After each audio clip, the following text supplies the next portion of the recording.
Começando de uma maneira diferente, 18 horas e 30 minutos. Quem estava esperando um clássico tranquilo depois do ocorrido no primeiro clássico deste ano, a história não foi bem assim.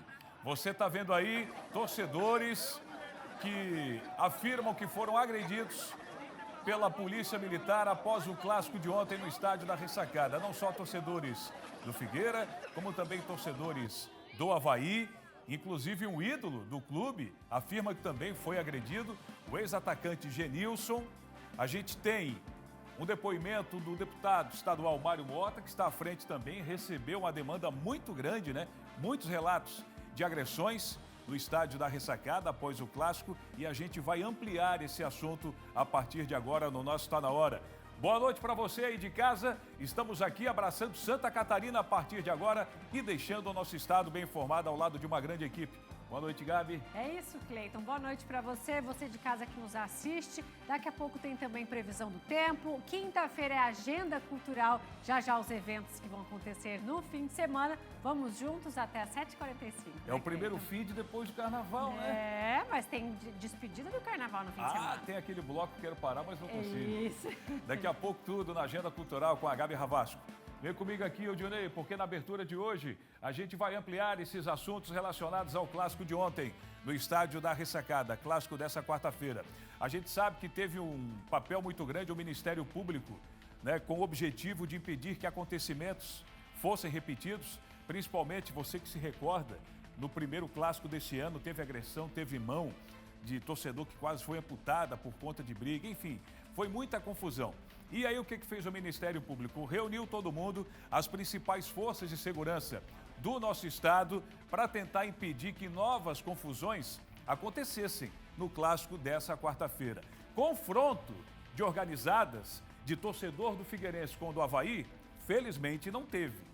Agora, longe de ser um clássico tranquilo, porque logo nas primeiras horas da manhã desta quinta-feira, muitos vídeos foram divulgados mostrando torcedores do Figueirense sendo agredidos. O detalhe é que depois do jogo, é um trabalho da Polícia Militar do nosso estado, principalmente a polícia que faz esse trabalho de segurança, e esperar que os torcedores da casa saiam para depois os torcedores visitantes saírem do estádio. Esse é o método, não só aqui, como no Brasil inteiro. O que um grupo de torcedores do Figueirense está afirmando é que, ansiosos para deixar o estádio da Ressacada, eles foram cobrar uma liberação para ir até um outro ponto, porque eles estavam, na visão desse grupo, principalmente com torcedores com quem eu conversei nesse início de tarde, encurralados em um pequeno espaço no entorno do estádio da Ressacada. E é aí que começou a confusão. Esse vídeo agora mostra o momento em que a polícia entra numa espécie, não vou dizer confronto, porque no vídeo não houve agressão e não houve um confronto, né? Não houve torcedores que partiram para cima da polícia militar, mas somente a polícia jogando bombas, enfim, bala de borracha. Aumenta o som aí, por gentileza, produção, para a gente ter uma noção mais precisa. Dá-lhe play, vai.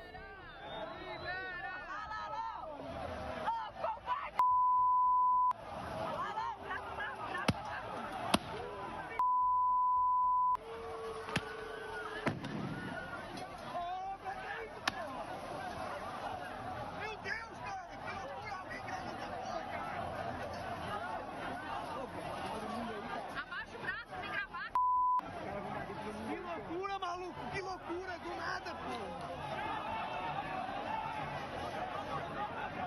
Abaixa o braço, gravado, o braço trabalhando.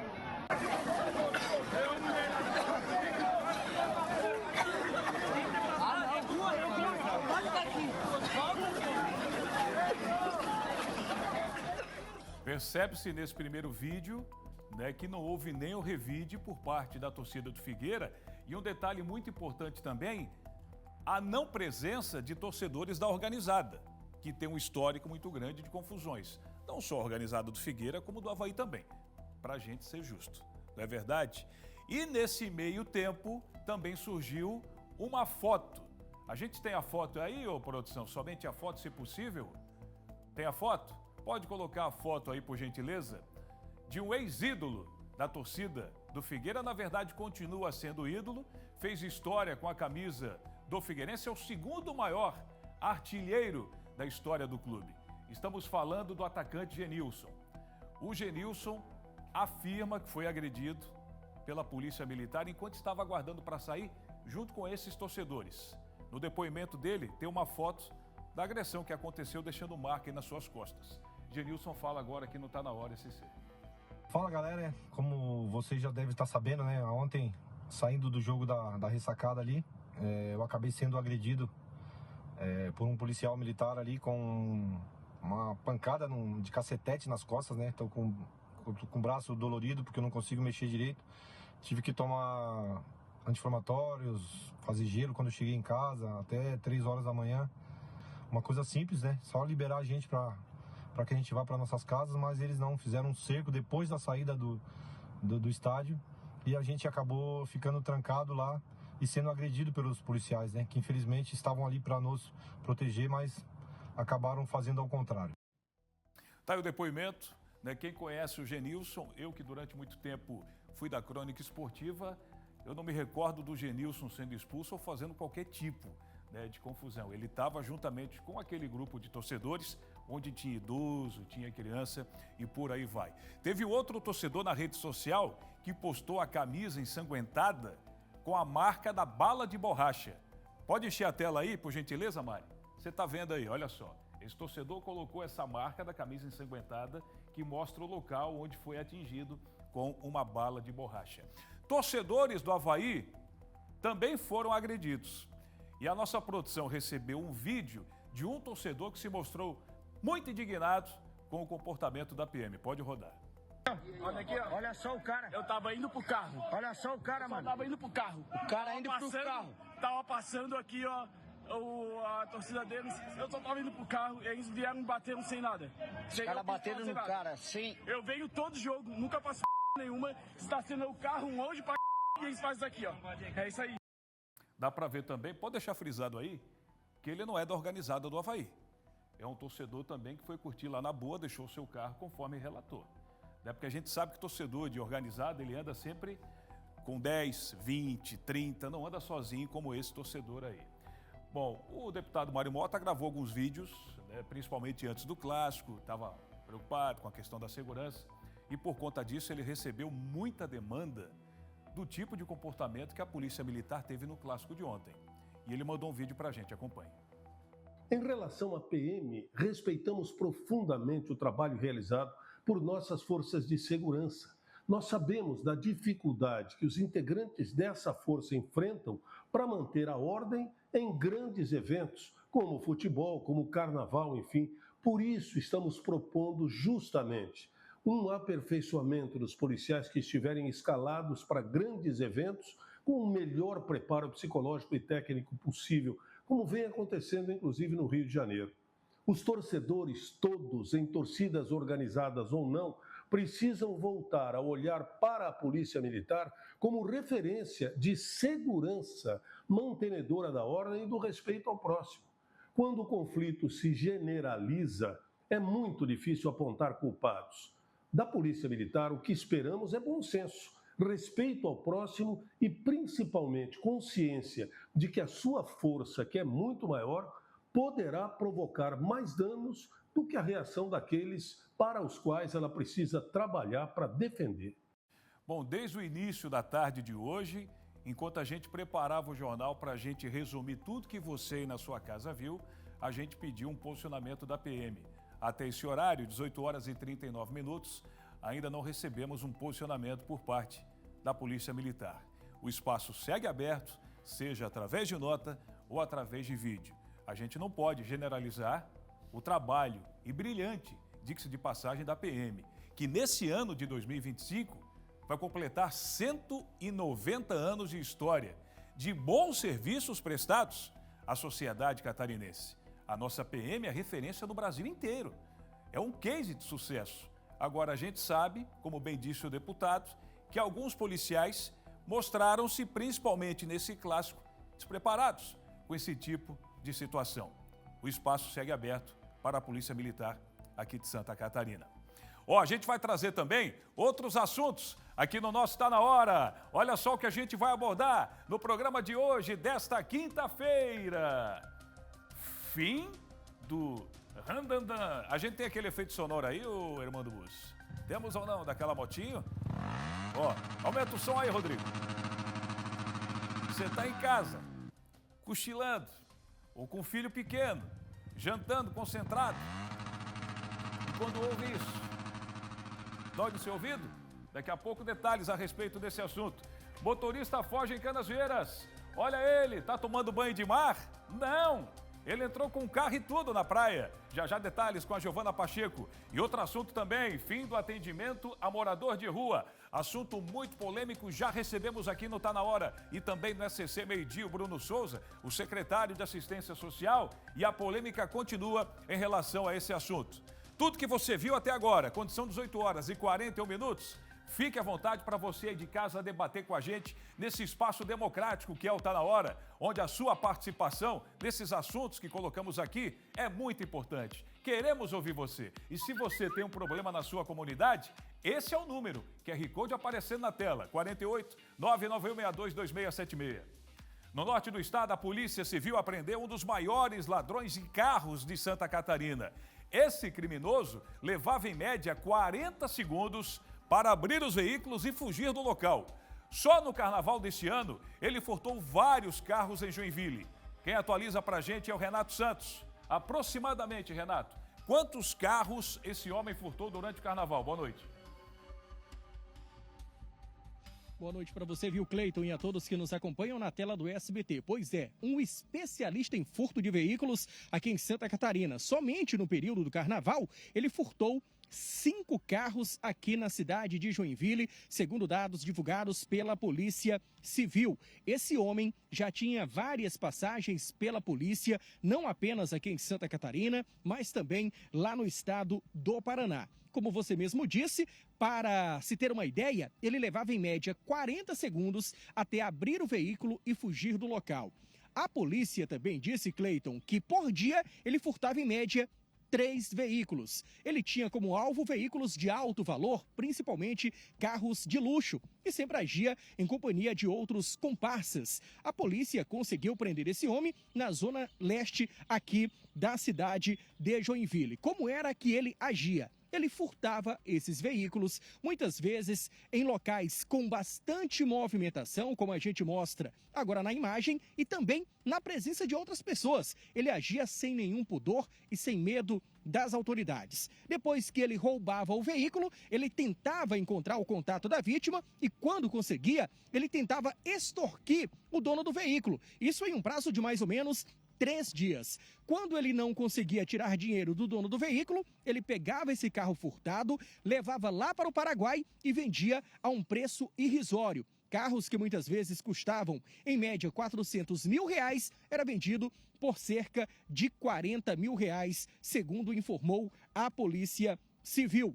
Esse homem foi preso preventivamente, inclusive, Cleiton, ele já havia sido preso outras 6 vezes apenas aqui em Santa Catarina. Estava na rua, cometendo os mesmos crimes. É o que chama a atenção, né? Aquela coisa, Cleiton, que a gente fala de enxugar o gelo. A polícia prende, daqui a pouco o bandido sai pela porta da frente da delegacia. Tomara que dessa vez ele passe um tempinho atrás das grades, né, Cleiton? Retorno com você aí no estúdio. É por isso que a gente viu recentemente um vídeo, né, da polícia de Itajaí, ironizando esse tipo de comportamento por parte da justiça.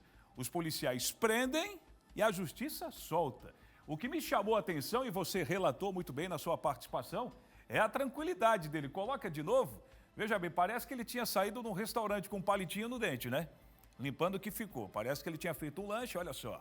Caminhando tranquilamente, escolheu o carro, parou ali.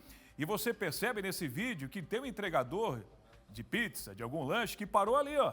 Você acha que ele ficou com medo, cabreiro, algo assim de cometer o crime? Nada disso. Ele foi na maior tranquilidade, colocou o equipamento dele. Claro, baixou um pouquinho a cabeça para o rapaz lá não ver, mas entrou tranquilamente. 40 segundos para roubar um carro. Eu quero ver se ele vai ter essa habilidade agora, 40 segundos, para fugir da cadeia. Essa habilidade ele não vai ter, não. E esperamos que dessa vez ele fique preso. Porque se voltar nas ruas, como bem disse o Renato, né, 7ª prisão nas costas e pode ficar solto de novo. Obrigado, Renato. Daqui a pouco você volta. Agora presta atenção nessa história, parece tema de filme, o que aconteceu hoje no norte da ilha. Mas não é não. Na manhã de hoje, um motorista foi preso em Florianópolis após fugir da PRF em alta velocidade, entrar de carro numa praia e se jogar no mar. Olha a movimentação da PRF, do Corpo de Bombeiros, até o arco-íris apareceu lá para dar boas-vindas para o moço. Você viu o arco-íris lá no canto? Polícia Militar, enfim. A Giovana Pacheco tem mais detalhes agora, direto do norte da ilha. Boa noite para você, Giovana. Boa noite, Cleiton. Boa noite para todo mundo que está nos assistindo. O motorista que fugiu, da Polícia Rodoviária Federal, ele passou por essa rodovia aqui que vocês estão vendo, em Canasvieiras, no norte da ilha, e o nome da avenida é Avenida das Nações. O que aconteceu? Esse motorista, ele não obedeceu à abordagem da Polícia Rodoviária Federal e nessa avenida em alta velocidade. E segundo os relatos passados ao portal SC10, os motoristas precisaram desviar desse trajeto do veículo para conseguir então evitar qualquer acidente. E aí o que aconteceu? Esse veículo ele veio por aqui, por esse trajeto que vocês também estão vendo. Ele veio em alta velocidade para tentar fugir da Polícia Rodoviária Federal e, como o Cleiton mostrou nas imagens, pasmem, ele foi em direção ao mar. Ele jogou o veículo no mar e tentou fugir a nado. Depois dessa tentativa, ele não conseguiu fugir. A Polícia Rodoviária Federal conseguiu apreender este homem. Este homem ele foi identificado como Jackson Araújo da Silva. Ele estava sozinho nesse carro e tem diversas passagens pela polícia, Cleiton. Vou falar algumas passagens para vocês verem essa situação desse homem. Ele tem passagem pela polícia por crimes como assédio sexual, estupro, invasão de propriedade, dano ao patrimônio público, furto e alguns outros tipos de crime que estão no histórico deste homem que tentou fugir aqui da Polícia Rodoviária Federal em Canasvieiras. Ele então foi apreendido pela polícia, pelas autoridades e agora ele está aguardando, para então ter algum tipo de resposta para a justiça. Então, mostrando para vocês aqui, olha só todo o trajeto que ele percorreu de carro até chegar numa área e ainda a gente fica aqui se questionando, para onde será que ele iria nadando para conseguir fugir das autoridades. E, Cleiton, por aqui são essas as informações. Para quem quiser mais informações, mais detalhes, ainda mais detalhes, é só acessar o portal scc10.com.br. Obrigado, Giovana. Muito boas informações, hein, Giovana? Eu fico pensando o seguinte, você mostrou aí o local exato que ele entrou. Já pensou, vamos isolar aqui, por gentileza? Já pensou se ele entra nesse horário? Olha só quantas pessoas na areia. Quantas pessoas ele ia atingir em cheio se ele entra no horário que a praia estivesse movimentada. Olha o estrago que ele poderia fazer. Isso aconteceu por volta de 7h30 da manhã. Mas é que aquele detalhe, ele estava vivendo o mundo imaginário dele tão alto, tão alucinado, que ele pensou, duas opções. Eu quero chegar naquela ilha ou até Biguaçu. É porque Reta ali sai em Biguaçu. Será que ele queria chegar em Biguaçu? Será que no mundo imaginário dele ele viu uma ponte aqui? Biguaçu, tô chegando. Não, Tomara que agora fique também por um bom tempo. Você de casa está cansado do barulho de motos com o escapamento aberto? Aumenta. Acelera a moto aí, Rodrigo. Nossa, que moto é essa aí, Odilei? Tu que manja muito. Esse é ronco de quê?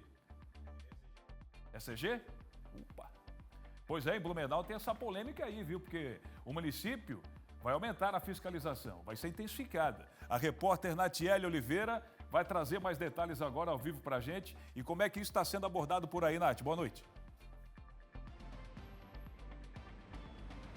Boa noite, Cleiton, e a todos que nos acompanham. Isso mesmo, o prefeito Egídio Ferrari, do PL, ele divulgou um vídeo nas redes sociais onde ele promete aumentar essa fiscalização e também acabar com esses motociclistas com esses escapamentos adulterados, escapamentos abertos que fazem bastante barulho. Aqui em Blumenau tem bastante e ele busca então inibir essa prática. Segundo ele, a Guarda Municipal de Trânsito vai realizar blitz educativas, justamente então para parar com esses motociclistas motoristas fazendo essa barulheira toda. Inclusive, aconteceu uma operação dessa na semana passada, Cleiton, onde 157 condutores foram abordados nessa operação no centro do município, aqui na rua 7 de setembro, onde nós estamos, e durante a operação foram encontradas irregularidades em 10 veículos. E no vídeo divulgado nas redes, o prefeito explica bem certinho como vai funcionar essas blitz. Vamos acompanhar. A moto que apresentar apenas o escapamento irregular, o condutor está sendo notificado para regularizar em até 30 dias. Já aqueles condutores que apresentem mais infrações, como documento vencido ou escapamento adulterado, aí é multa e apreensão para o pátio. Nosso objetivo não é a punição, mas sim garantir uma cidade mais segura e silenciosa para todo mundo. Então, bora manter tudo dentro da lei para evitar dor de cabeça. Então, resumidamente, Cleiton, o prefeito vai fazer mais blitz justamente para inibir essas motos adulteradas, com escapamento adulterado. Aqui em Blumenau tem bastante, esses engraçadinhos acabam incomodando bastante gente, porque o barulho é chato, e agora então a gente torce para que isso dê certo. Volto contigo aí no estúdio. Obrigado, Natiele, pelas informações. A gente está vendo que a avenida que você está agora aí está movimentada, hein? Para essa quinta-feira. Daqui a pouco você volta direto de Blumenau. O nosso carinho para esse município aí, carinhoso, que a gente tem uma audiência muito grande. Quem tem filho pequeno sabe o quanto esse barulho incomoda, principalmente recém-nascidos. Está naquele sono tranquilo e passa uma moto dessa, é aquela choradeira. Na Serra Catarinense foi suspenso o julgamento de um homem acusado de matar a ex-companheira na frente do filho do casal. A Shaina Marcon tem mais detalhes agora. Olá, Cleiton. Eu estou aqui em Campo Belo do Sul, na frente da Câmara de Vereadores, onde hoje pela manhã teve início o julgamento de um homem de 43 anos acusado de feminicídio, de ter matado a ex-esposa Ellen Larissa Lima, de 33 anos, em setembro de 2023. A princípio, esse julgamento tinha sido marcado para o dia 30 de janeiro, mas um dos advogados de defesa apresentou um atestado que não poderia comparecer nesse dia, e aí a juíza remarcou a sessão do júri para hoje, dia 6 de março de 2025. O julgamento começou às 9 horas da manhã, normalmente, com o sorteio dos 7 jurados. Logo em seguida, as primeiras testemunhas iniciaram os seus depoimentos. 3 testemunhas fizeram seus depoimentos na manhã desta quinta-feira e, ao meio-dia, a juíza, então, fez uma pausa na sessão para o almoço. Logo depois, na volta do almoço, por volta da 1h10 da tarde, 1h20 da tarde, quando foi retomado a sessão do júri, um dos advogados de defesa apresentou para a juíza fotos de que uma das juradas teria conversado com uma das testemunhas durante a pausa para o almoço. A cidade de Campo Belo do Sul é uma cidade pequena, então não existem muitos estabelecimentos aqui para que aconteçam então as refeições. E aí todas as pessoas que estavam participando da sessão do júri, incluindo a promotoria, os advogados de defesa, as testemunhas, a própria juíza, estavam almoçando no mesmo restaurante. Inclusive, nossa equipe de reportagem também estava almoçando nesse mesmo restaurante. E aí, um dos advogados de defesa, então, registrou esse momento em que a jurada conversa com a testemunha e, na volta da sessão do júri, o advogado, então, apresentou para a juíza essa questão de que elas não poderiam ter conversado, porque durante a sessão é proibido qualquer contato, então, entre os jurados e qualquer outra pessoa. Aí a juíza, então, interrogou a jurada e ela disse que a conversa das duas foi com relação a uma questão de aposentadoria, que as duas trabalham em Capão Alto, no setor de educação, e aí tinham esse assunto em comum. Conversaram sobre isso e logo depois, na saída do restaurante, ainda trocaram 2 palavras sobre a questão do clima, sobre o calor que está fazendo hoje aqui em Campo Belo do Sul, aqui na Serra Catarinense.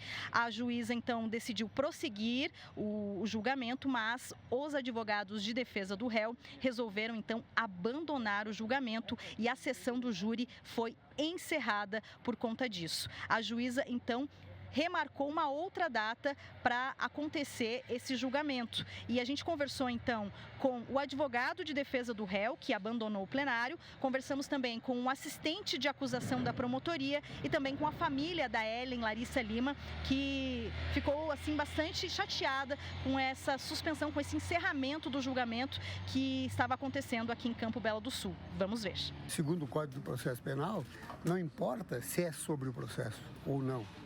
O Código de Processo é claro, dizendo que não pode se comunicar, não importa qual o assunto.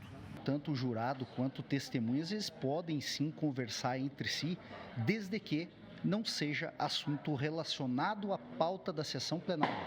Hoje mesmo nós já iremos peticionar no processo, solicitando para que a magistrada reanalise a questão da pauta de audiência, né, para que antecipe essa posterior audiência que já ficou designada para maio. Acredito que isso é um descaso, né, com nós, né? Além de nós perder nossa irmã e hoje temos que ir mais uma vez para casa sem a justiça feita.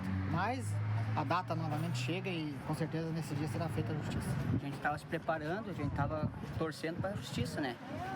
E na realidade eles apelaram uma coisa que nem a juíza mesmo concordou com eles. A princípio, a juíza remarcou o julgamento para o dia 8 de maio. E, segundo ela, vai recomeçar tudo novamente. Todas as testemunhas serão ouvidas. É um novo julgamento. Eu volto com vocês aí no estúdio. Obrigado, Sheina, pelas informações. Enquanto a família dessa jovem que foi tirada a vida continua sofrendo, a gente tem que lidar com esse tipo de situação. A cidade pode ser pequena, mas a lei é para todos, independente de cidade grande ou cidade menor. E não pode ter esse contato. Eles não podem sair da estrutura, do prédio onde acontece o julgamento. Não existe isso. Houve aí realmente uma falha, olha, grotesca, que a gente vai continuar acompanhando, enquanto a família aguarda um julgamento para essa jovem que perdeu a vida desse jeito. Imagem de trânsito, pode encher a tela, Mari, para a gente mostrar como é que está o cenário agora. Olha, comparado com o cenário que a gente mostrou ontem, a diferença é enorme. Ontem, quando eram 18 horas e 56 minutos, nesse mesmo horário, a gente via, né, uma grande aglomeração, uma lentidão, um trânsito intenso, uma fila gigantesca que saía do túnel Tonete de Barros. Agora não, agora o cenário é tranquilo. Quem vai para o sul da ilha e quem vem também para o centro da cidade. De Floripa, a gente vai pegar a BR-101, vamos lá para Joinville, maior cidade de Santa Catarina. Vem comigo aqui, Dionei Pacheco, porque em Joinville, para tentar resolver os problemas dos moradores de rua, a Câmara marcou para este mês uma audiência pública para discutir o assunto com a comunidade. Renato, para quando que está agendada essa audiência por aí? Hein, Renato Santos? Enquanto a gente vê algumas imagens de pessoas em situação de rua entrando em residências. Um cenário que não é diferente do nosso aqui. Vem daí, Renato. Pois é, viu, Cleiton? Uma situação que, inclusive, preocupa a população joinvilense. Foi marcada para o dia 27 de março, uma quinta-feira, às 19h30. Essa audiência pública vai ser aberta para a comunidade, que é a mais preocupada com a situação dessas pessoas em situação de rua e que querem, com urgência, que esse problema seja resolvido. Agora, Cleiton, tem uma divergência de números que foram divulgados recentemente pelo Instituto Amor Maior, que é um instituto que administra os restaurantes populares aqui de Joinville e que faz também o levantamento, e números da prefeitura. E esses números são bem divergentes quando a gente fala das pessoas, da população em situação de rua aqui em Joinville, que inclusive acabou chamando a atenção da comissão que trata desse assunto lá na Casa de Leis Municipal. Pois bem, números que foram divulgados esta semana revelam que existem atualmente 500 pessoas vivendo nas ruas aqui de Joinville. Só que dados que são bem preocupantes mostram que em Joinville, dados da Secretaria de Assistência Social, na verdade tem muito mais. São cerca de 976 pessoas em situação de rua cadastradas no sistema da Secretaria de Saúde aqui de Joinville. Destes, 832 são do sexo masculino, ou seja, 82% são homens. Agora, olha isso aqui, Cleiton, que é também para desmistificar muitos moradores daqui que dizem que parte dessas pessoas que estão nas ruas são lá do norte, são do nordeste, não. São catarinenses, são aqui de Joinville. Segundo os dados desse instituto que foi divulgado esta semana, 141 pessoas são aqui mesmo de Joinville, natural da maior cidade do estado. 193 são de outras cidades aqui de Santa Catarina, ou seja, não são pessoas nordestinas, não são pessoas que vieram lá do norte, mas são números, como eu já falei, que repito novamente, são divergentes, porque o Instituto revela que são 500 pessoas em situação de rua, quando, na verdade, a Secretaria de Saúde diz que não, que são 976. E é exatamente isso que a Câmara Municipal quer saber. Por que está crescendo tanto a população de rua aqui na cidade? Por que os pequenos delitos estão acontecendo? O que a prefeitura está fazendo para tentar resolver essa situação? Até lá, a gente vai acompanhando esse caso e trazendo todos os detalhes aqui na tela do SBT, viu, Cleiton? Retorno com você no estúdio. Boa, Renata, enquanto a gente está vendo algumas imagens aí, você já trouxe, inclusive, né, aqui no nosso Tá Na Hora, um ranking do estado inteiro com as cidades que mais têm pessoas em situação de rua. Já foi elaborado aí vários programas em relação a esse assunto para abordar exclusivamente a questão de pessoas em situação de rua. A gente sabe que de 2013 para cá, triplicou de uma maneira intensa, né, os dados em relação a esse assunto. Inclusive, daqui a pouco a Sofia Gonzalez vai trazer uma matéria também. Agora, nós sabemos, né, Renato Santos, que, lamentavelmente, a dependência química é o fator predominante para esse tipo de situação piorar aqui no nosso estado. Vamos ser justos, não só aqui, como no Brasil inteiro também. Tem aquela história da pessoa que teve alguma desilusão na vida, teve algum problema, que saiu caminhando e tomou gosto pela coisa e não consegue mais sair da rua. Agora, lamentavelmente, é um fato comprovado estatisticamente de que a dependência química colabore muito para esse cenário ficar ainda pior aqui no nosso estado. Aliás, ainda em relação a esse assunto, viu, Renato, pessoal de casa? O fim de um contrato tem dado o que falar aqui na capital. É que o serviço de resgate social não foi renovado. E a Prefeitura e a Defensoria têm diferentes argumentos sobre essa história. Acompanhe. Eles estão presentes nas ruas da cidade, mas os órgãos públicos tratam, analisam e contabilizam a situação de maneiras diferentes, começando pelo número de pessoas em situação de rua em Florianópolis. É uma população muito volante. Por natureza, hoje eles estão numa cidade, amanhã eles já não estão. Então, é muito difícil chegar a oferir esse número. Então, o que acontece é que nós temos estimativas. Por quê?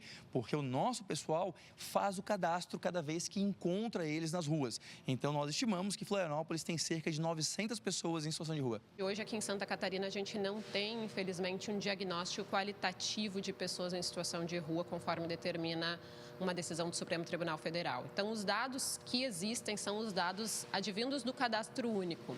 Esses dados demonstram que Florianópolis, por exemplo, tem mais de 3.500 pessoas em situação de rua e, a partir desses dados, é possível também identificar o contexto dessas pessoas, né? Então, a partir dali, a gente percebe que é o maior número de homens que estão entre os 20 a 49 anos, que a maior causa de situação de rua é o desemprego e vínculos familiares rompidos. O assunto está sendo discutido por conta do contrato do Serviço de Resgate Social que venceu no fim de janeiro e que não foi renovado pela Prefeitura. Mas o significado do serviço também é definido de formas distintas pela Defensoria e pela Prefeitura. Nós temos hoje a abordagem acontecendo neste exato momento. A abordagem de rua, a abordagem social está acontecendo.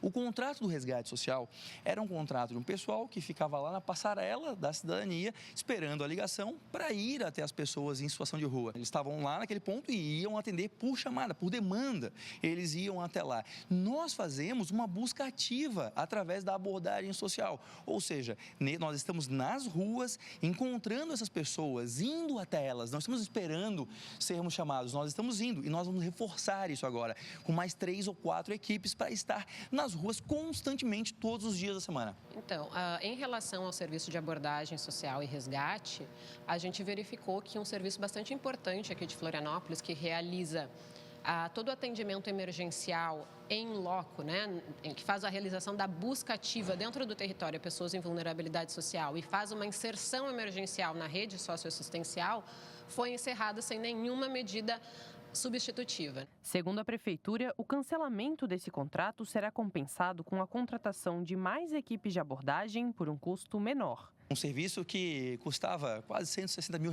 por mês e se nós dividirmos o custo total do projeto em um ano pelo número de atendimentos, cada atendimento custou R$1.418, cada. Em entrevista ao SCC Meio Dia, a vice-prefeita Mariane Matos também reforçou a continuidade da assistência com a distribuição do trabalho por outras instituições. O serviço não vai deixar de acontecer e nem deixou de acontecer porque o resgate social não está. Porque a gente tem os agentes da assistência social, a gente tem o apoio da segurança pública, a gente tem a guarda municipal e eles estão na rua todos os dias. Questão que a Defensoria não vê da mesma forma. Existe um serviço especializado com vários profissionais de diferentes áreas na realização de abordagem de pessoas em situação de rua e pessoas em situação de vulnerabilidade social. Todos esses profissionais, que eram assistentes sociais, enfermeiros, psicólogos, foram demitidos, né? Hoje eles não têm mais vínculo com esse serviço e esse serviço parou de funcionar. Isso é comprovado tanto quando alguém procura o serviço Centro Pop, procura a Defensoria ou qualquer outro serviço em que não há nenhum tipo de encaminhamento da forma que havia antes. Outro ponto destacado pelo secretário da pasta da Assistência Social da capital é a judicialização dos processos por parte da Defensoria Pública do Estado, o que traria mais burocracia e lentidão para as resoluções. Outro ponto de discordância. Nós queremos fazer o quanto antes, mas a Defensoria Pública do Estado judicializou mais uma ação da Assistência Social. Eles judicializaram, penso que eles queriam estar na Prefeitura e não na Defensoria Pública, então eles judicializaram também esse caso, o que pode atrasar tudo, né? Importante mencionar que ainda a gente não tem nenhuma decisão judicial que analise os nossos pedidos. Então, a Prefeitura ela pode sim estar tomando qualquer tipo de decisão para retomada, independente da ação judicial. No momento, o número de telefone do resgate social que era disponibilizado pela capital não está em funcionamento, mas um novo serviço de atendimento já está em andamento conforme a municipalidade. Além do serviço do resgate, as divergências seguem quando o assunto é o restaurante popular, fechado desde o dia 23 de fevereiro. Restaurante popular, a nossa ideia é que ele deixe de existir para existir o restaurante da família e do trabalhador. Entretanto, novamente, esse processo também está congelado. Nós queremos atender as famílias que mais precisam de Florianópolis, as crianças carentes, mas a Defensoria Pública judicializou o caso, então nós vamos ter que aguardar a decisão do juízo para então nós conseguirmos pensar em reabrir o restaurante popular. Enquanto essa situação com a Defensoria Pública não se resolve, o restaurante popular fica atrasado. E o que a gente percebe é que tem havido uma procura maior dessas pessoas na ausência de serviços importantes, né? Aqui a gente tem que falar da ausência do restaurante popular, agora com a ausência do resgate social e também uma dificuldade no acesso aos serviços de acolhimento aqui em Florianópolis. Tá, mas peraí. Se você quer almoçar, é humilde, Roberto Azevedo, daqui a pouco você vai opinar. Você tem coragem de almoçar, jantar, tomar café no ambiente como era o restaurante popular, com pessoas entrando armadas, brigando, agredindo funcionários? O que me estranha, Roberto, é a Defensoria Pública tomar gosto pela coisa só agora, quando a gente já sofre com pessoas em situação de rua há muito tempo. E o que falou a entrevistada, mais de 3 mil pessoas cadastradas, fora as que não estão, poxa, é população, Roberto, em situação de rua muito maior que municípios aqui do nosso estado. Muito maior. E quem é que perde com essa briga toda, Roberto? Boa noite. Boa noite, Cleiton Ramos. Boa noite a você que nos assiste. A sociedade. A sociedade é que perde. Porque ficou evidente nessa reportagem da Sofia Gonzalez que nós estamos diante de um conflito de ideias entre a Defensoria Pública e a Prefeitura de Florianópolis. Se vão aguardar as decisões que podem vir do Poder Judiciário, aí sim nós teremos um problema triplicado, porque elas vão demorar. Não existe tanta urgência que resolva o problema. Existe a urgência da rua, não do Judiciário. O que nós temos que resolver é trazer todos os entes que participam desse trabalho, segurança pública municipal e estadual, trazer a conversa também o Ministério Público, trazer entidades ligadas à saúde pública e à assistência social para resolverem em conjunto, porque esse assunto tem que ser tratado multidisciplinarmente. Não dá para uma atividade ser feita e a outra ser esquecida. Bem falou a vice-prefeita Mariane Matos. Tem que se resolver porque vai continuar sendo feita a abordagem. Mas o problema é estabelecer até que ponto essa linha, essa cadeia de assistência social foi quebrada com a ausência deste trabalho de atendimento, que era feito por demanda, como colocou o secretário Bruno Souza. O custo parece elevado, e nós é que pagamos, mas a gente tem que avaliar qual é o custo na rua, porque as pessoas que convivem com estas outras que estão em situação de rua têm medo, têm pressa, têm necessidade de ficarem protegidas. Porque se nós estamos diante desse quadro, que é lamentavelmente perigoso e crescente, Cleiton, imagina se não tiver controle nenhum. Já não tem, né? Não tem. Está fora de controle, né, Roberto? No ano passado, um adolescente perdeu a vida no Largo da Alfândega. E quantas famílias dilaceradas por conta de conflitos, entre eles também. Sim. E a gente fala muito, é dignidade para eles também, né, Roberto? Claro. Por uma mudança que também muitos querem, muitos não conseguem ter por conta já da dependência, querendo ou não.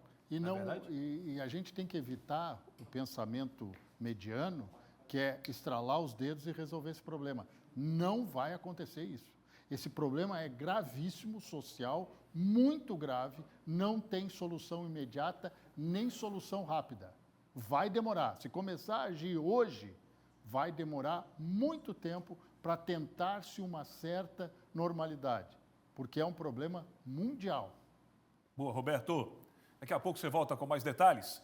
Agora, a gente toca o Tá Na Hora com você, Gabi Ravasco. O carnaval já passou, Gabi? Já passou, né, Cleiton? Mas muita gente de Florianópolis está se perguntando. E aí, será que os turistas já foram embora? Ou será que o setor de hotéis, bares, restaurante e também do comércio ainda estão comemorando e faturando? É o que nós vamos descobrir agora com a repórter Giovana Pacheco, que está em um dos locais que atraem o turismo aqui em Florianópolis, né, Gi? Conta pra gente. Tá escuro por aí, mas tem turistas? Olha, Gabi, eu vou te responder essa pergunta com uma imagem, porque uma imagem fala mais do que 1000 palavras. Tá escuro, tá noite, mas ó, a água tá cheia de gente, tem gente nadando, tem gente se divertindo, jogando bola. Vou pedir pro Oliveira mostrar mais pra cá. Tem bastante gente curtindo a praia na faixa de areia, porque é aquela coisa, né? Tá escuro, tá noite, mas pra quem tá de férias, todo dia é dia. Quem que tá de férias aqui? E no meio de tanto gringo, Gabi, e incontáveis gringos por aqui, eu tentei falar com vários, mas o que eu queria mesmo era um impossível, eu queria achar um brasileiro. E no meio de tanto gringo, eu encontrei um brasileiro, eu consegui o impossível, que é o Luciano, que tá aqui de férias, aproveitando a praia. E Luciano, conta pra gente, você tá aqui faz quanto tempo e pretende ficar quanto mais? Cheguei hoje. Eu vou ficar até domingo. Estou aproveitando um final de semana mais comprido com a família, com os amigos. Vim encontrar os companheiros de trabalho do Uruguai, que eu conheci. E é isso aí, estamos aproveitando. Um dia quente, a noite gostosa.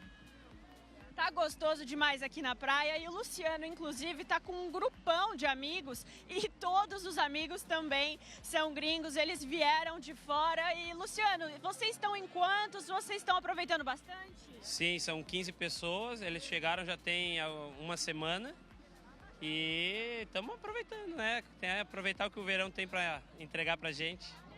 Perfeito, Luciano, muito obrigada. E, Gabi, essa é a pergunta que foi respondida. Então, o carnaval acabou, mas a festa, a felicidade, o calor ainda não acabaram e todo mundo está aqui aproveitando bastante a praia em Canasvieiras, no norte da ilha. Que coisa boa, Gi, que empolgação. Estão de férias, tá calor, tem mais é que aproveitar mesmo. O carnaval acabou, as férias ainda não acabaram e nem o verão. Ainda temos dias quentes pela frente. Olha lá, que pessoal animado. Daqui a pouco a gente traz outras informações, tem também a previsão do tempo. A partir de domingo vem uma frente fria, dá uma mudada nesse calorão, mas ainda teremos altas temperaturas pelos próximos dias. Mudando um pouquinho de assunto, se você está com um nome negativado, temos uma boa notícia. Em Blumenau tem um feirão Limpa Nome Serasa que está acontecendo na cidade. A gente chama a repórter Natiele Oliveira, que chega no Tá Na Hora com mais informações. Principalmente, Nath, como faz para participar? Isso mesmo, Gabi. Os Correios e o Serasa estão se unindo justamente para ajudar as pessoas a quitar as dívidas, quitar os débitos aqui na cidade. Então, as agências dos Correios estão disponíveis para a população. Então, quem tiver com o nome sujo pode se dirigir até uma agência e tem descontos de até 99%, possibilidade de parcelamento de 72 vezes. Claro, vai depender do valor da dívida. Então, com a possibilidade de limpar o nome e aumentar também a pontuação do score na hora ali do atendimento. A consulta para saber o que está devendo e quanto que está devendo também, e a negociação, ela tem que ser feita de forma presencial aqui nas agências dos Correios, e ela também é de forma gratuita. Então, até o dia 31 de março, Gabi, todos os consumidores que quiserem e puderem, então, quitar as suas dívidas, eles podem se dirigir até as agências dos Correios, e está acontecendo aqui em Blumenau, como em todo o estado, esse feirão Limpa Nome do Serasa. Então, fica aí, claro, o recado, essa oportunidade para quem tem dinheiro agora e que pode, então, quitar os seus débitos. Gabi, volto contigo aí no estúdio. Recado muito bem dado, Nath. Obrigada pela sua participação. Natiele Oliveira falando ao vivo de Blumenau. Agora a gente fala de política. O Partido Progressista não quer a ampliação de cargos no governo Jorginho Melo. Roberto Azevedo, que pedido é esse? Pois é, eles têm um pedido especial, Gabriele. Boa noite para você também. Eles têm um pedido especial que é atendimento aos mais de 50 prefeitos do PP em Santa Catarina, em vez de ganhar cargos. Como o maior rival do PP no estado, o MDB ganhou ontem, tendo 2 novas secretarias. Eu conversei com o ex-deputado Silvio Drevik, secretário de Indústria, Comércio e Serviços, e ele me disse claramente isso: estamos esperando o sinal verde do governador Jorginho Melo para termos uma reunião partidária com ele e para colocar isso. A prioridade é o atendimento às prefeituras do PP, do Progressistas. E o mais interessante nessa história, o partido teve candidato em 2022. O senador Esperidião Amin concorreu ao governo. Jorginho Melo venceu e o PP aderiu ao governo de Jorginho Melo. O governador conta com o PP, com os republicanos, com o MDB, para, junto com o PL, fazer uma aliança que ele não teve há 4 anos. É uma posição interessante do PP, viu? A gente tem que entender também o contexto e o mais importante disso, está se tratando o assunto com maturidade política. Isso é importante. Para lembrar, Silvio Drevik, hoje secretário, já foi deputado várias vezes e presidente da Assembleia Legislativa. Muito bem, Roberto. Obrigada pela sua participação. Dito isso, uma ótima noite para você. Obrigado, e até igualmente. amanhã. Obrigado igualmente. Até amanhã. O Dia Internacional da Mulher é neste sábado, dia 8 de março. Mas as homenagens já começaram em várias cidades. Em Blumenau, teve um evento para celebrar personagens importantes da história na Secretaria da Cultura. Olha só. Uma tarde que celebrou a memória de mulheres que desempenharam papéis cruciais na construção da história de Blumenau. O encontro promoveu uma roda de conversa rica em reflexões sobre a participação feminina. A roda de conversa contou com a participação das mulheres da Rede Feminina de Combate ao Câncer. E a nossa rede feminina, não só de Blumenau, mas a do Brasil inteiro, fundada por mulheres sempre. Mulheres que tiveram uma perspectiva de um futuro melhor, de poder fazer o bem para o próximo e se movimentaram nesse sentido. Eu acho que é mais importante lembrar do Dia Internacional da Mulher assim, do que mulheres morreram na fábrica. Mulheres não, vamos lembrar das mulheres que fizeram coisas, que construíram coisas positivas. O evento celebrou o legado de 4 personagens femininas importantes. A Rose, pioneira no teatro, a Berta, esposa do fundador e que ajudou no desenvolvimento, a Eusbete, criadora da maternidade, além da Elke, que criou a Rede Feminina de Combate ao Câncer. Hoje aqui nós celebramos a vida, celebramos o Dia Internacional da Mulher, mas celebramos a vida, a inteligência inteligência, a garra, a força, a determinação e, sobretudo, a sensibilidade daquelas que transformam diariamente o mundo num lugar melhor. Em celebração ao Dia Internacional da Mulher, a Secretaria de Cultura promoveu essa ação especial. Após a roda de conversa, a banda municipal fez uma apresentação para encerrar. Em especial aqui acompanhando uma tarde com as voluntárias e pacientes da Rede Feminina. Cada uma delas tem uma história de superação e hoje aqui a gente aprendendo ainda mais sobre as mulheres que passaram pela nossa cidade, que fizeram histórias aqui. Isso faz com que a gente pense realmente no sentido de que a mulher tem uma grande importância na história da nossa cidade, mas em especial que cada mulher pode estar onde ela quiser, ocupar o espaço que ela quiser. Com certeza. Agora a gente fala de saúde. O Hospital Regional de Chapecó, no Oeste Catarinense, realizou a primeira cirurgia cardíaca feita pelo Sistema Único de Saúde. Quem tem mais informações é o repórter Felipe Bastos. O primeiro procedimento cirúrgico em cardiologia feito pelo SUS aconteceu no dia 22 de fevereiro. Ele faz parte de uma fase de habilitação em alta complexidade no hospital que foi anunciada em novembro do ano passado. A cirurgia realizada para revascularização do miocárdio, mais conhecida como ponte de safena, faz parte do tratamento das cardiopatias, aumentando a expectativa e qualidade de vida do paciente. A mudança representa mais segurança para os pacientes que, sem o deslocamento, podem ser atendidos perto de casa.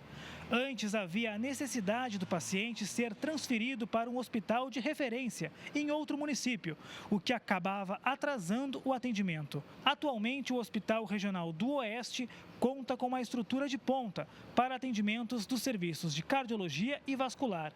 A estrutura conta com 306 leitos, 30 leitos de UTI adulto, 10 leitos de UTI pediátrica, 10 de UTI neonatal, mais 10 de unidade de cuidado intermediário neonatal convencional e 2 de unidade de cuidado intermediário neonatal canguru.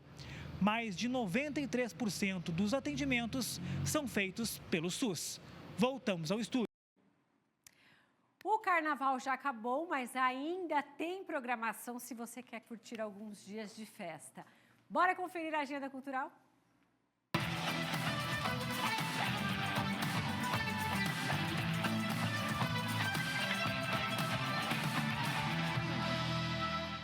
Hoje, quinta-feira, em Florianópolis, tem o show Mulheres do Samba, com orquestra brasileira volta ao palco. O espetáculo reunirá grandes vozes femininas catarinenses.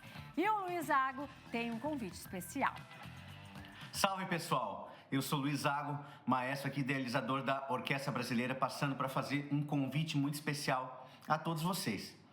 Nessa quinta, 6 de março, às 20h30, nós vamos apresentar o espetáculo Mulheres do Samba, com grandes sambistas aqui do estado de Santa Catarina, homenageando todas as grandes compositoras e intérpretes que fizeram samba através das gerações, através das décadas e deixaram um legado maravilhoso. Então a gente vai homenagear Alcione, Leci Brandão, Clementina de Jesus, Bete Carvalho, Elis, todo mundo que passou e deixou sua marca na história do samba brasileiro.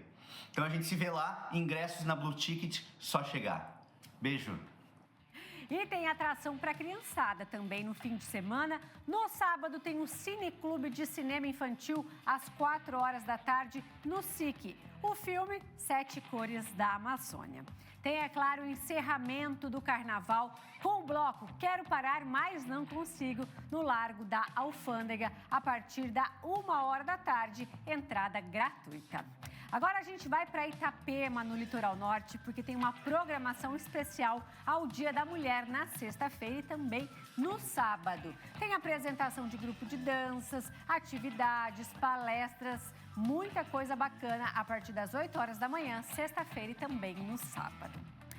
Agora em Brusque tem o Mercado de Pulgas, que chega à 23ª edição, com atrações para toda a família. Esse evento ocorre no dia 7, 8 e 9 de março, ali no pavilhão da FENARRECO. E é para reunir os colecionadores apaixonados por antiguidades e também os visitantes em busca de boas histórias. O evento começa às 6 horas da tarde de sexta-feira, vai até às 9h30. No sábado, começa às 9 horas da manhã e vai até às 9 horas da noite. E no domingo, das 9 horas da manhã às 6 horas da tarde. Em Chapecó, tem exposição de veículos antigos. E quem tem mais informações é o Felipe Bastos. Tem encontro de carros antigos em Coronel Freitas neste sábado e também no domingo, a partir das 8 horas da manhã, no Clube Gaúcho, que fica bem no centro da cidade. Entrada de graça para o público e quem for até lá vai poder conferir shows durante a noite, food trucks e um espaço próprio para acampamento. Cerca de 500 carros antigos vão estar expostos nesse encontro. Quem gosta, é claro, vai poder conferir tudo isso. Tradicional encontro de carros antigos que deve movimentar a região oeste de Santa Catarina. Coisa boa! Lages também tem uma programação especial ali no Mercado Público, na sexta-feira, às 8 horas da noite. No sábado, 5 horas da tarde e também 8 horas da noite. No domingo também tem uma apresentação às 5 horas da tarde. Você de Lages e da região pode ir lá no Mercado Público aproveitar esses eventos do fim de semana. Essas são algumas programações que vão acontecer aqui no nosso estado. Se você quiser rever a nossa agenda cultural ou ter acesso a outros eventos, acesse o nosso portal scc10.com.br. Cleiton? Valeu, Gabi! Toda quinta-feira é assim, agenda cultural para você entrar no clima e, é claro, escolher uma opção aí dessas apresentadas pela Gabi para você curtir o finde e curta com muita moderação. Olha só, a gente vai para um rápido intervalo. Você que está chegando agora, não está na hora? Até 7h45 da noite e continuamos por aqui. Agora 7h26, olha o cenário agora das pontes Colombo Salles e Pedro Ivo Campos. O trânsito está que tá uma beleza para quem entra e para quem sai da ilha. Em instantes, tem o esporte, tudo sobre o clássico de ontem. Já voltamos.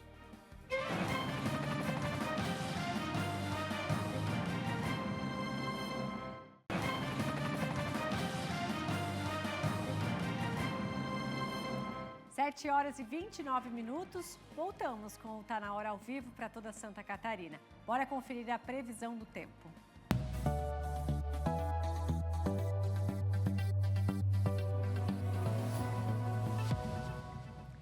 Sexta-feira será de sol com algumas nuvens em Santa Catarina. Entre a Grande Florianópolis e o litoral norte, chuva isolada e passageira no início e no fim do dia por causa da circulação marítima. As temperaturas ainda são bem altas, calorão para sexta-feira, máxima de 36 graus no extremo oeste. No sul do estado, a máxima pode chegar a 33 graus. No norte e Vale do Itajaí, máxima de 31 graus. Serra Catarinense pode chegar a 30 graus. No litoral, mínima de 16 e máxima de 29 graus.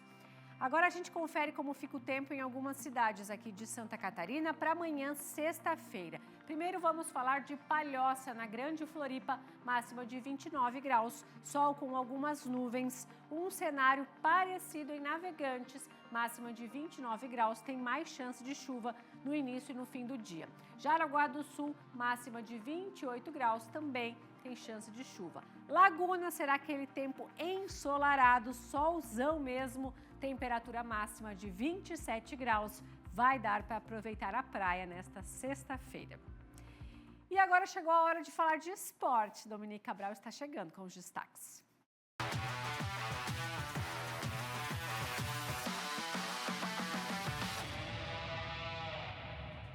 Fala, Domi! Fala, Gabi. Bora falar de esporte que hoje tem muita coisa, viu? Então vamos lá. Então a gente começa trazendo tudo sobre a convocação de Dorival Júnior. O técnico anunciou seus convocados para os 2 jogos entre Colômbia e Argentina pelas eliminatórias da Copa do Mundo. Vamos conferir a lista? Tá aí para vocês. No gol a gente tem Alisson, Bento e Ederson. Na lateral, Danilo, Wanderson, Guilherme Arana, Wesley. Na zaga, Murilo, Gabriel Magalhães, Marquinhos e Léo Ortiz. Já no meio de campo, Bruno Guimarães, André, Gerson, Joelinton, Matheus Cunha e Neymar. Neymar voltando à seleção brasileira. No ataque, Estevão, Rafinha, Rodrigo, João Pedro, Vini Júnior e Savinho. Tá aí para vocês. E entre os destaques desta lista está a presença de 4 jogadores do Flamengo. Inclusive, o Wesley, que vai jogar pela primeira vez pela seleção brasileira, ele que foi revelado pelo Tubarão, time aqui de Santa Catarina. Outro destaque está na presença de Neymar, que após mais de um ano volta a jogar com a camisa verde e amarela. E foi inclusive sobre isso que Dorival falou na sua coletiva. Ninguém precisa falar a respeito, né, daquilo que representa o Neymar. O momento que ele vive é um processo de recuperação. Nós temos esse entendimento, temos consciência, mas também entendemos que a capacidade e as qualidades de um jogador como esse, elas acabam sendo um condicionante a que ele possa superar toda e qualquer situação que de repente venha acontecer dentro de uma partida. É um jogador que os próprios atletas já expressaram aí publicamente o que representa ele dentro do nosso grupo. Nós estávamos naturalmente aguardando, é a primeira oportunidade que nós temos de tê-lo aí à disposição. Tá aí, então, tudo sobre a convocação de Dorival Júnior. E nessa terça-feira foi de muita emoção no clássico entre Avaí e Figueirense. O jogo foi decidido nos pênaltis e os gols a gente confere agora. No estádio da Ressacada, mais de 13.700 torcedores viram o Avaí levar a melhor contra o Figueirense. No primeiro tempo, ambas as equipes erraram muitos passes e não levaram muito perigo ao gol adversário. Na etapa final, o Leão voltou melhor e já aos 6 minutos marcou com Aleph Manga, que recebeu livre de marcação e chutou no cantinho. O time havaiano teve a oportunidade de ampliar a vantagem com ele mesmo, Aleph Manga em cobrança de pênalti. Porém, Fabrício cresceu no lance e salvou o Figueira. E após vacilo da defesa azurra, Felipe Augusto sozinho de cabeça deixou tudo igual no placar. O alvinegro ainda teve a chance de virar, mas a trave e o goleiro César Augusto fizeram com que a decisão fosse para os pênaltis. Camilo parou na defesa do goleiro César. João Vitor converteu. Marlisson marcou. Wagner Love colocou o Avaí novamente em vantagem. Lígia isolou a cobrança. E Eduardo Brock fez. Kaique mandou no cantinho. Gabriel mandou pro gol e com isso garantiu a classificação do Avaí com a vitória de 4-2 nas penalidades. Com esse resultado, o Leão da Ilha avança para a semifinal do Campeonato Catarinense. E a semifinal, então, já está definida. Na primeira semifinal, a gente vai ter o jogo entre Joinville e Chapecoense, que acontece no domingo, e Santa Catarina e Avaí, que acontece no sábado, 4h30 da tarde. Agora a gente vai falar de justiça. Isso porque o Tribunal Desportivo de Santa Catarina acolheu há pouco a denúncia do Barra, que pede a impugnação do jogo contra o Caravaggio na última rodada do Catarinense. Agora o caso vai a julgamento. É claro que se for aceito, se o Barra ganhar, vai ter que acontecer alguma coisa muito grande do Campeonato Catarinense, porque isso muda tudo. Então, claro que a gente continua acompanhando e mostra para vocês aí de casa. Agora a gente muda de assunto porque hoje tem Catarinense na Copa do Brasil. Olaria e Brusque entram em campo pela segunda fase da competição e quem vencer passa para a próxima fase. A gente tem aqui a fala de um dos jogadores. Jogo difícil, apesar de a gente não conhecer o elenco do adversário, mas a gente sabe que Copa do Brasil sempre tem surpresa, a gente tem que estar preparado para isso, para a gente não ser surpreendido. A gente pode ir lá fazer um grande jogo, sabe que é importante não só para a gente, mas para o clube, né? Então, é ter tranquilidade. Agora a gente sabe que passar a terceira fase é importante e fazer um grande jogo. Tá, então, tudo sobre a decisão que acontece logo mais. E aí a fala de Paulinho Mocelin, representante do Brusque. Claro que a gente também continua trazendo tudo para vocês de casa. E agora a gente vai falar dos jogos de ida das oitavas de final da Champions, que chegaram ao fim. E muitas equipes já garantiram uma boa vantagem. Por isso, João Venturi está chegando com mais detalhes. Rafinha foi mais esperto, roubou a bola e com um chute de longe garantiu a vitória da equipe da Catalunha, 1-0. Na Holanda, o Feyenoord recebeu a tricampeã europeia Inter de Milão. No comecinho do segundo tempo, o argentino Lautaro Martinez aproveitou a chance e ampliou para os italianos. Zelinski ainda perdeu um pênalti.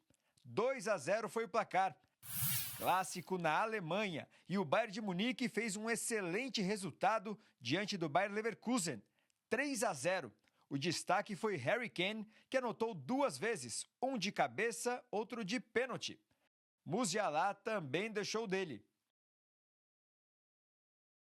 Em Paris, o PSG deu quase 30 chutes ao gol em noite inspirada de Alisson, mas quem balançou as redes foi o Liverpool com Elliott, 1-0. Na próxima terça-feira, PSG e Liverpool voltam a se enfrentar, mas na Inglaterra. Vale uma cobiçada vaga para as quartas de final. O time francês quer seguir na luta em busca do título inédito. Já os ingleses sonham em conquistar a Champions pela 7ª vez. Esse grande duelo decisivo você vai acompanhar ao vivo aqui no SBT, com a narração de Thiago Leifert. Então já anota na sua agenda que semana que vem tem mais Champions aqui na tela do SCC SBT. Esses foram os destaques de hoje, Cleiton Ramos. Agora a situação do Barra realmente chama atenção, hein, o Dominique Cabral. O Barra faz um trabalho sério há muitos anos. Fez tudo certo, subiu da terceira para a segunda, depois para a primeira, é um clube empresa, construiu um estádio, revela jogadores, o Barra está na dele. O Barra tem todo o direito. E foi o grande prejudicado nesse campeonato catarinense, pode ter certeza. Mas, sinceramente, eu acho que não vai dar em nada. Até porque tem que mudar tudo, né, Cleiton? Vai ter que refazer as quartas de final, vai ter que refazer a semifinal. Então agora eu acho que fica muito inviável impugnar a partida e voltar tudo como era, né? Então, um erro acho que fica muito difícil. Jogou todo um trabalho fora. Essa é a realidade. Obrigado, Domi. Daqui a pouco a gente volta com mais informações até 7h45 da noite. A gente continua por aqui. Abre, Dinei. Abre a câmera, Dinei. Te consagra aqui, ó. Tá na hora SCC.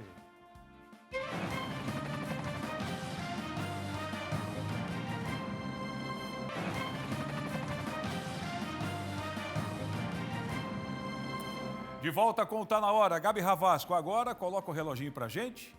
18 horas. Não. Já passamos, 7 horas e 41 minutos. Já passamos dos 18 há muito tempo, 19h42. Até agora, a gente deixa o espaço aberto para um posicionamento da Polícia Militar de Santa Catarina em relação aos acontecimentos. Importante a gente ter acesso ao posicionamento da Polícia Militar, continuamos aguardando. Agora, Cleiton, se tem uma coisa que a gente ama, é comida boa, né? Até hoje, de mãe, né? E se eu te contar que as inscrições para a 5ª temporada do Desejos de Mãe já estão abertas? Que legal, com a Nádia ainda, show de bola! Você é uma mãe guerreira, cheia de histórias para contar e talento de sobra na cozinha? Cozinha em si é o afeto, é o amor que traz para dentro de casa, para a gente se unir. Então, essa é a sua chance. Eu, Nádia Haddad, te convido para a 5ª temporada do Desejos de Mãe. O reality que emociona, inspira e transforma vidas está de volta. E agora pode ser a sua vez de brilhar. Mostre seu dom culinário, compartilhe a sua história e viva essa experiência inesquecível ao meu lado. As inscrições já estão abertas, viu? Acesse scc10.com.br/Desejos de Mãe 2025. Não perca essa oportunidade. Seu talento e sua história merecem ser celebrados. Eu tô esperando por você. Vai lá, faça a sua inscrição. Você viu as mulheres na cozinha? Eu vi, arrasam. Todos os dias, 11h15 da manhã, eu estou na cozinha fazendo o almoço do filhão. Aí eu assumo lá as picapes e acompanhando o quê? SCC Meio-Dia. Fernando Machado chega para nos contar o que tem na sexta. Boa noite a todos aqui do Tá Na Hora Santa Catarina. Nesta sexta-feira, o Meio-Dia apresenta 2 novas avenidas importantes de São José estão sendo liberadas para o trânsito. As obras fazem parte da comemoração do aniversário do município, mas os motoristas já podem utilizar essas 2 novas avenidas que ligam bairros importantes da cidade. A gente mostra tudo para você. Tem ainda o esporte, a previsão do tempo e a política. Nossos repórteres ao vivo de todas as regiões, aqui no Jornalismo em Tempo Real do Meio-Dia. A gente espera, 11h15, até lá. Até lá, Fernando um abraço, Machado. boa noite. Obrigada, gente. Até amanhã.